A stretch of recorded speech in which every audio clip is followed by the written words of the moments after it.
Students, previous lecture में मैंने आपको मोल्स बताया था इन टर्म्स ऑफ क्वांटिटी। ठीक है, मोल इन टर्म्स ऑफ क्वांटिटी में आपने क्या निकाला था? क्वांटिटी, ये फॉर्मूला आपका निकल के आया था, quantity equal to n into Avogadro number. अगर आपको क्वांटिटी चाहिए, what do you mean by quantity? Number of atoms, molecule या आयंस चाहिए आपको। ठीक है कि नहीं? क्या चाहिए आपको? नंबर ऑफ एटम्स, मॉलिक्यूल और आयंस। तो आप जो नंबर ऑफ मोल्स हैं उसको एवोगैड्रो नंबर से मल्टीप्लाई कर दो, तो आप क्या आ जाएंगे? नंबर ऑफ एटम, मॉलिक्यूल्स और आयंस। ये फॉर्मूला इसलिए लिख रही हूं ताकि आगे भी आपको ये हेल्प करेगा जब हम करेंगे क्या, mole in terms of weight. तो बेटा आज का हमारा टॉपिक है क्या? Moles in terms of weight. Chemistry की लैंग्वेज में हम वेट और मास जो है उसको एक ही कंसीडर करके चलते हैं। ठीक है कि नहीं? अब जैसे फिजिक्स में आपके अलग अलग रहता है, लेकिन केमिस्ट्री में आपका दोनों सिमिलर ही लगभग लेके चलते हैं हम, मोल इन टर्म्स ऑफ वेट। तो देखिएगा बेटा, जैसे आपने देखा हुआ है कि अगर हमने किसी चीज का जैसे मास निकालना हो तो आप जनरली ये बोलते हैं कि जैसे कोई 1 kg चीज लेने जाते हैं तो आप बोलते हैं कि 1 kg इक्वल टू कितने ग्राम? 1000 ग्राम। मीन्स ये आपकी क्या हो गई? ये आपकी रेफरेंस यूनिट होगी कि 1 kg में कितने ग्राम होते हैं आपके? 1000 ग्राम। क्लियर हो गया स्टूडेंट्स? 1 kg में कितने ग्राम? 1000 ग्राम। तो सपोज करो आप कितने ग्राम चीज लेने जा रहे हैं मार्केट में? 2000 ग्राम। कितनी? 2000 ग्राम। तो आपसे पूछा गया है कि वो कितने kg है? 2000 ग्राम लेने जा रहे हैं तो वो कितने kg है? तो आपका क्या हो जाएगा? जल्दी से बोलिएगा बेटा। अगर आपको kg निकालना हो तो क्या आ जाएगा आपका? 2000 ग्राम। ठीक है कि नहीं? 2000 ग्राम। क्लियर हो गया कि नहीं? तो आपका क्या आ जाएगा? 2000 ग्राम डिवाइडेड बाय, आपने क्या है आपकी रेफरेंस यूनिट? 1 kg में 1000 ग्राम। तो आप बोलोगे डिवाइडेड बाय 1000 ग्राम पर kg। क्लियर हो गया स्टूडेंट? तो ग्राम से ग्राम आपका कैंसिल आउट हो जाएगा और आपका कितना आ जाएगा? बताइएगा कितना आ जाएगा? ये 2 टाइम आ जाएगा। तो आप बोलोगे कितने kg? 2 kg। क्लियर हो गया बेटा? समझ में आ रहा है ना? आप मार्केट से 2000 ग्राम लेके आते हैं और आपसे पूछा जाए कितने केजी है, तो आप क्या करोगे? कैसे निकालोगे कि कितने केजी अगर 2000 ग्राम? तो आप बोलोगे 2000 ग्राम जो आप लेके आए डिवाइडेड बाय आपकी रेफरेंस यूनिट। तो रेफरेंस यूनिट क्या है? 1 kg 1000 ग्राम। तो आप बोलोगे 1000 ग्राम पर kg। तो डिवाइड किया तो आपका क्या आ गया? 2 kg। इसी तरह से सेम बेटा आपका हम मोल के टर्म में लेके चलते हैं। हम कंसीडर करते हैं 1 मोल इक्वल टू, अगर आपका एटम है तो आप बोलेंगे एटॉमिक मास। ठीक है कि नहीं? और मॉलिक्यूल है तो आप क्या बोलेंगे? मॉलिक्यूलर मास। क्लियर हो गया ना स्टूडेंट? एटम है तो एटॉमिक मास और मॉलिक्यूल है तो मॉलिक्यूलर मास। तो हम बोलते हैं 1 mole equal to atomic mass, या फिर हम क्या मानते हैं? Molecular mass. क्लियर हो गया ना स्टूडेंट? तो ये हमने रेफरेंस ले लिया अपना, क्या? 1 mole equal to atomic mass, या फिर क्या मॉलिक्यूल है तो क्या बोलेंगे? Molecular mass. ठीक है? तो अब जैसे सपोज करिए जैसे आपको केजी निकालना था तो आपने क्या किया? जो आपको गिवन है, ठीक है कि नहीं, जो वेट आपको गिवन है उसको आपने रेफरेंस से क्या कर दिया? डिवाइड कर दिया। तो इसी तरह से सपोज करो केजी को हम किससे कंसीडर करके चल रहे हैं? मोल से। जैसे यहाँ केजी वैसे ही यहाँ मोल। तो आपको मोल चाहिए। क्या चाहिए आपको? मोल। मोल को आप किससे रिप्रेजेंट कर रहे हैं? एन से। तो आपको मोल चाहिए। तो जो आपका मास गिवन है, तो मतलब जो आपका वेट गिवन है, ठीक है कि नहीं, जो आपका वेट गिवन है उसको आप रेफरेंस से डिवाइड कर देंगे। ठीक है? तो रेफरेंस यहां पर आपका क्या है? एटॉमिक मास या फिर मॉलिक्यूलर मास। एटम है तो आप बोलोगे एटॉमिक मास, और आपका अगर मॉलिक्यूल है तो आप क्या बोलोगे? Molecular mass. क्लियर हो गया स्टूडेंट? तो नंबर ऑफ मोल्स का क्या फॉर्मूला हो गया? वेट या given mass divided by atomic mass और मॉलिक्यूलर मास। अगर आपको फिर भी कॉन्सेप्ट क्लियर नहीं हो रहा हो तो मैं जैसे आपको एक एग्जांपल लेके समझा रही हूं। जैसे सपोज कीजिए यहां पर आप लेके चल रहे हैं 1 kg सॉल्ट। क्या लेके चल रहे हैं? 1 kg सॉल्ट। तो आप बोलोगे कि आपने कितना ग्राम सॉल्ट लिया है? 1000 ग्राम। 1000 ग्राम सॉल्ट लिया है। समझ गए? 1000 ग्राम सॉल्ट मीन्स क्या हो गया आपका? NaCl। 1 kg सॉल्ट मीन्स कितना? 1000 ग्राम सॉल्ट। उसी तरह से अगर आप इधर आ जाओ, उसी को मोल के कॉन्सेप्ट में, केजी आपका आ गया किस में? मोल में। तो आपने लेना है 1 मोल।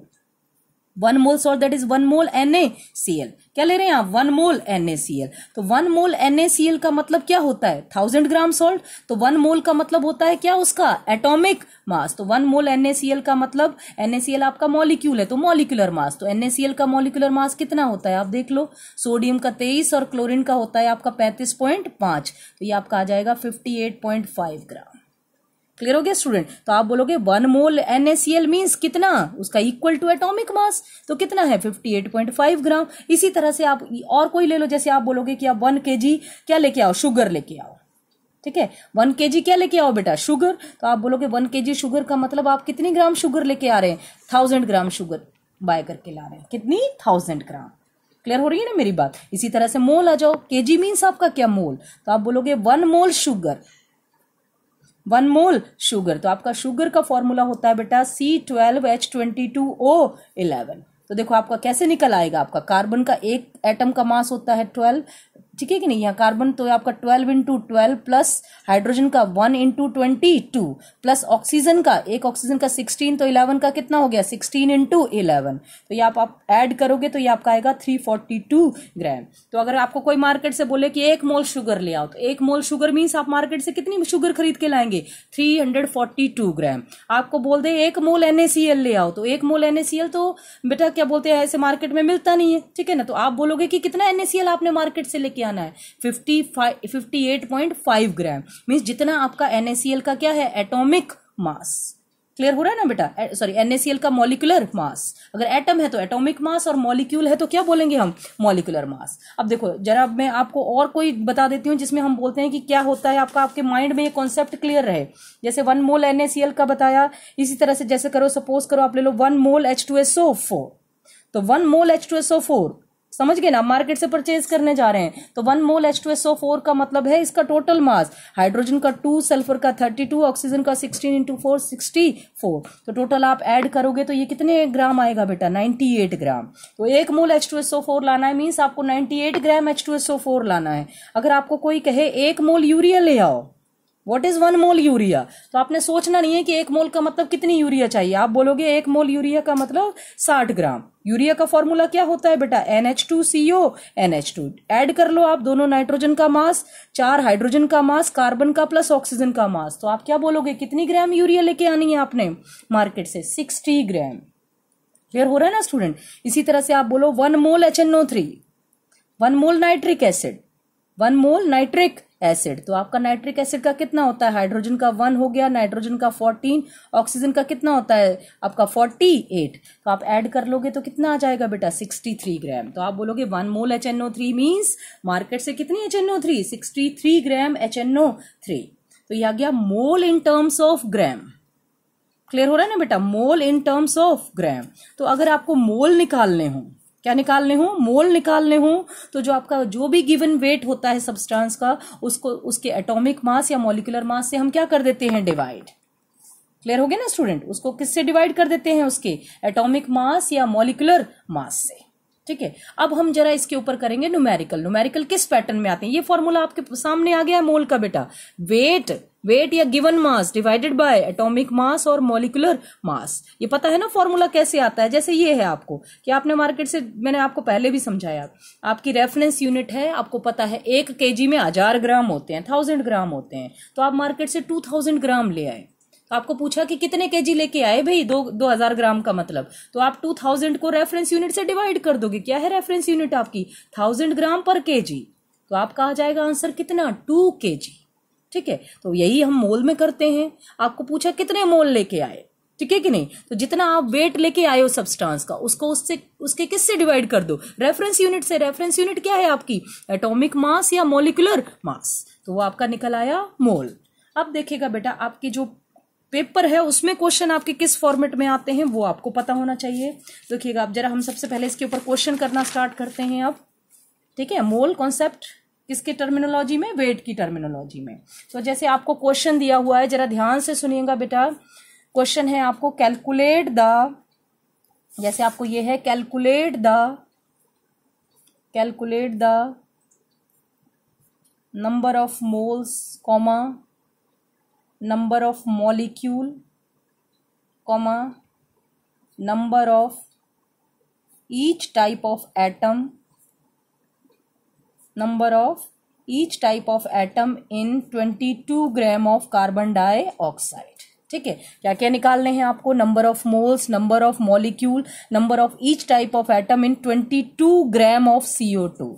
तो ग्राम का मतलब आपको मास दिया है, तो यहां पर आपको मोल कौन सी टर्मिनोलॉजी में लेके चलना है, वेट की टर्मिनोलॉजी में। याद रखिएगा बेटा कॉन्सेप्ट, मोल कौन सी टर्मिनोलॉजी में लेके चलना है आपने, वेट की टर्मिनोलॉजी में। क्लियर है ना। तो जरा ध्यान से देखिएगा, अभी थोड़ी देर पहले मैंने आपको नंबर ऑफ मोल्स का फॉर्मूला बताया, अगर आपको वेट गिवन है तो नंबर ऑफ मोल्स का फॉर्मूला क्या होता है, गिवन मास। मैंने आपको पहले ही कहा था केमिस्ट्री में मास वेट आपका एक ही लेके चलते हैं। Number of moles equal to given mass divided by atomic mass और मोलर मास। क्लियर हो गया। तो आपका यहाँ पर CO2 क्या है, मॉलिक्यूल है, तो आपका मोलर मास काउंट होगा। तो गिवन मास कितना है बेटा, 22 ग्राम। क्लियर हो गया।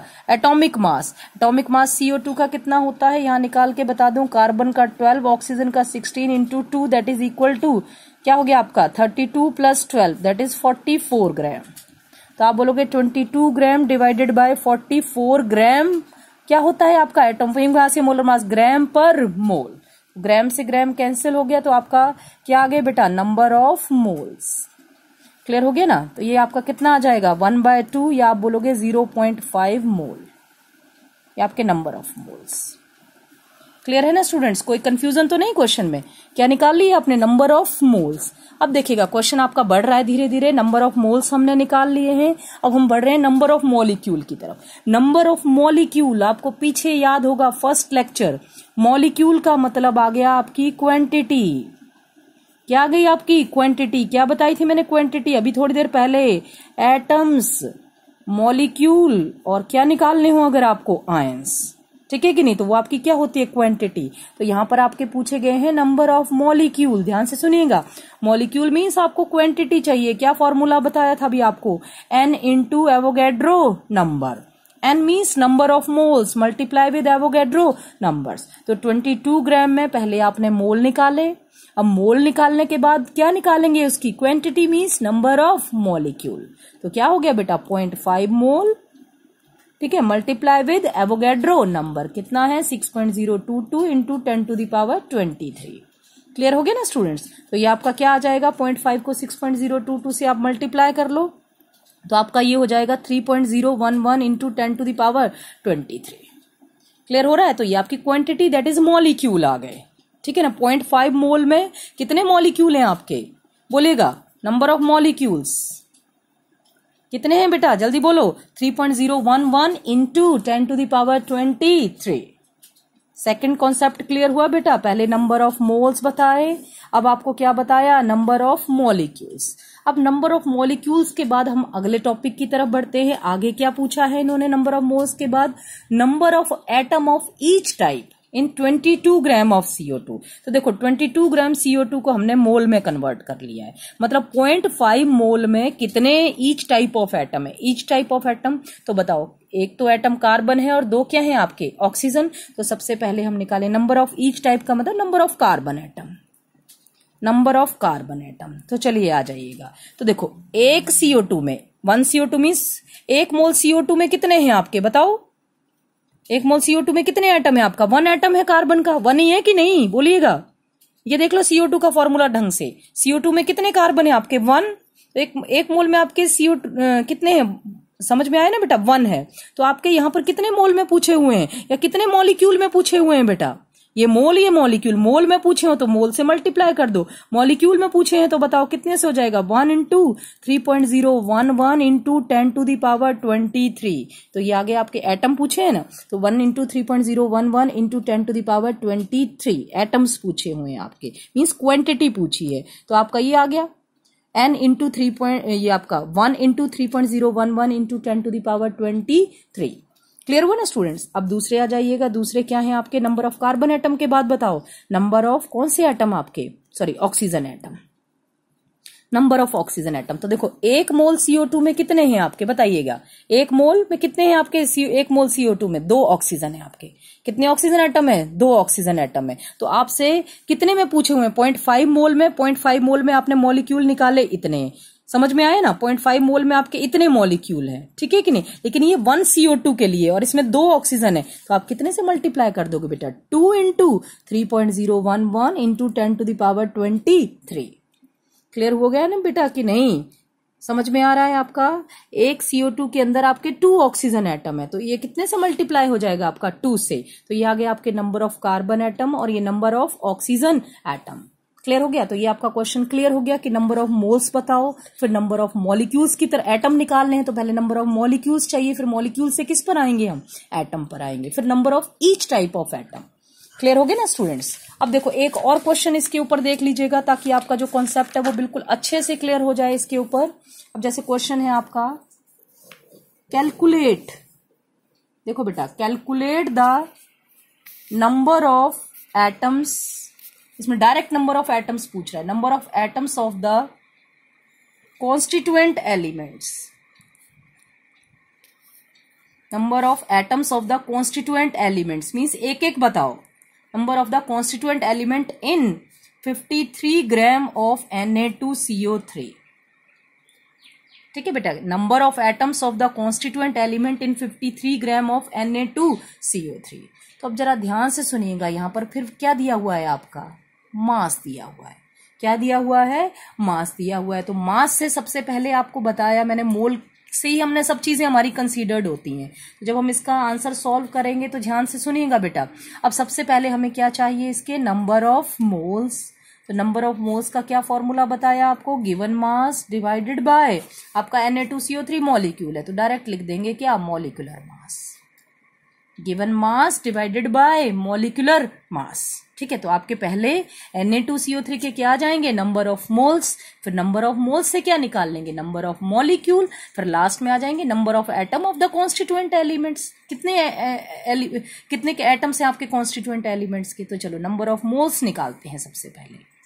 कितना दिया है आपका 53 gram divided by reference unit. तो 1 मोल जब मास में लिया जाता है तो किसके इक्वल होता है बेटा, एटॉमिक मास और मॉलिक्यूलर मास। तो Na2CO3 ये निकाल लीजिएगा बेटा, Na2CO3 का मॉलिक्यूलर मास, ये देखो सोडियम का कितना होता है 23 इंटू 2 प्लस कार्बन का कितना होता है बेटा 12, ऑक्सीजन का कितना हो गया 16 इंटू 3 दैट इज 48। ठीक है कि नहीं, तो ये आप टोटल करोगे बेटा तो ये आपका आ जाएगा 106 ग्राम पर मोल। ठीक है, तो यहां पर आप क्या लिखते हैं, number of moles equal to कितना आ गया आपका, सॉरी 106 ग्राम पर मोल, और ये 53 ग्राम है। तो आपका यहाँ ग्राम से ग्राम क्या हो गया बेटा, कैंसिल हो गया। तो देखो 53 2 जा 106, तो n इक्वल टू आ गया आपका 1/2 क्या मोल। 1/2 मोल मीन्स n इक्वल टू कितने मोल हैं आपके पास, 0.5 मोल। आपके नंबर ऑफ मोल्स निकल गए। एटम्स तक पहुंचना है तो मोल से पहले किसकी तरफ जाएंगे, मॉलिक्यूल की तरफ। पहले मॉलिक्यूल निकालेंगे और लास्ट में आपके एटम्स निकाल लेंगे। तो अब आपके आ रहे हैं number of molecule. Number of molecule का मतलब मॉलिक्यूल निकालने हैं, मॉलिक्यूल आते ही दिमाग में लिख लो, हमें क्वांटिटी निकालनी है।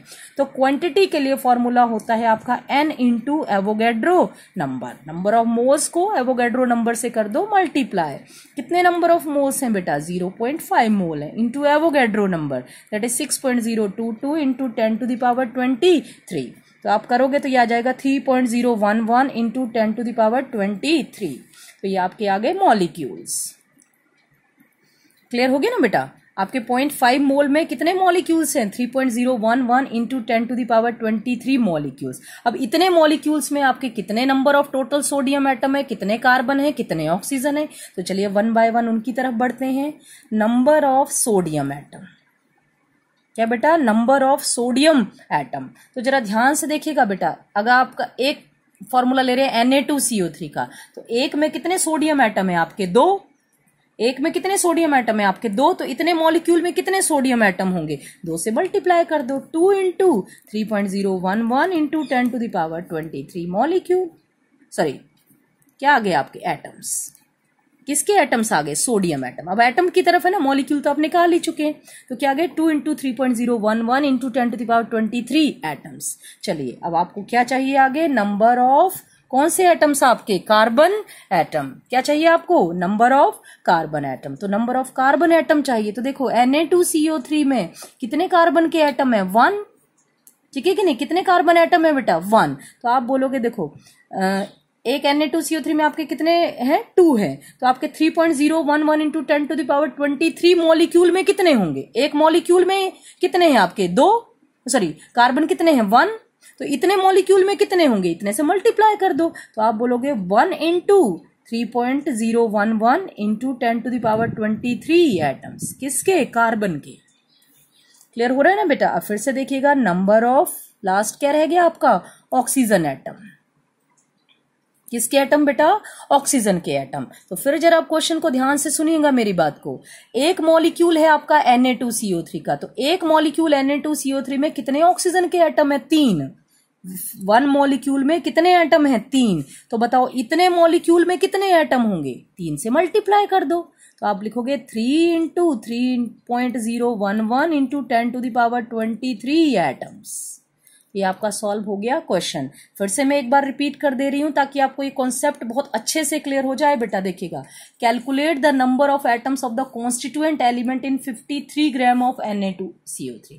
तो जहां मास आ गया वहां मोल को आप मास की टर्मिनोलॉजी में लेके चलेंगे। तो आपको पता है नंबर ऑफ मोल्स, पीछे आपको फॉर्मूला कराया। क्या फॉर्मूला आता है जहां मास दिया हो? Given mass upon molecular mass, given mass upon molecular mass. तो चलो जी, आपके नंबर ऑफ मोल्स आ गए 53/106, तो ये आपके आ गए 0.5 मोल्स। आपने मोल्स निकाले। अब मोल्स से आपको जाना कहां तक है? एटम्स तक। तो मोल्स से पहले आप निकालोगे मॉलिक्यूल, फिर मॉलिक्यूल से निकालोगे एटम। तो अब आए आप नंबर ऑफ मॉलिक्यूल। मॉलिक्यूल दिमाग में आते ही कर लेना, क्वांटिटी के बारे में पूछ रहे हैं। तो क्वांटिटी का फॉर्मूला होता है number of moles multiply with Avogadro number. तो नंबर ऑफ मोल्स है 0.5, एवोगैड्रो नंबर की वैल्यू कितनी है बेटा? 6.022 इंटू 10⁻23। तो आपका मल्टीप्लाई करोगे तो नंबर ऑफ मॉलिक्यूल आ गए 3.011 इंटू 10⁻23 मॉलिक्यूल। अब इन मॉलिक्यूल में हमें निकालने हैं कितने सोडियम एटम, कितने कार्बन एटम, कितने ऑक्सीजन एटम। तो आपको यहां पता होता है कि एक मॉलिक्यूल ऑफ Na2CO3 में, देखिएगा 1 मॉलिक्यूल ऑफ Na2CO3 में आपको पता है 2 सोडियम एटम है, कितने हैं? 1 आपका कार्बन एटम है और 3 आपके क्या है बेटा? Oxygen atom. एक मॉलिक्यूल में, समझ गए ना? एक मॉलिक्यूल में 2 सोडियम एटम। तो आपसे कितने मॉलिक्यूल में पूछे हैं बेटा? 3.011 इंटू 10⁻23 मॉलिक्यूल में। तो 2 से कर दो भाई मल्टीप्लाई। अब पूछे हैं नंबर ऑफ कार्बन एटम, तो एक मॉलिक्यूल में कितने कार्बन एटम है? एक कार्बन एटम है। तो बताओ आपके एक मॉलिक्यूल में इतना है, तो 3.011 इंटू 10⁻23 में कितने होंगे? 1 से मल्टीप्लाई, उतने ही होंगे। 1 से का मतलब यही है आपका।